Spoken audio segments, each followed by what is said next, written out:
We're in the middle of a presidential campaign, Yes. you may have noticed. Yes. What's your take on the current crop of Oh candidates? my gosh. Well, I know many of them personally, so I know Even better. Donald. I know Donald very well.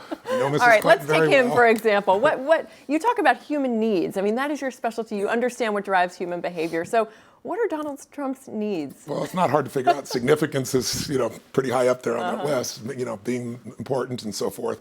But I think if you look at the electorate, we throw our pendulum because we get tired or feel dissatisfied with the current system.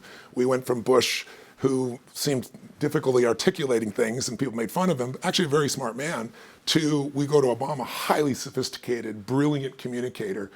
But people see him in front of a first grade class and he's reading his speech off teleprompters, doing it quite artfully, but still reading it. So people go, I'm tired of that. Nothing's working. I'm going to go with someone who's going to smash the system. And you see it with Bernie and you see it with Trump. You see it because, as we all know, there's tremendous frustration and anger out there, but there's also fear from terrorism. And so I love Bernie personally. I'm not saying I'm voting for him. I don't agree with him. I don't believe we should be Europe. I don't believe in 92% tax. I don't think it's going to make us more productive. But you know Bernie, you've met him. But what I love is he's authentic. What he says, he means, he believes it. That's refreshing.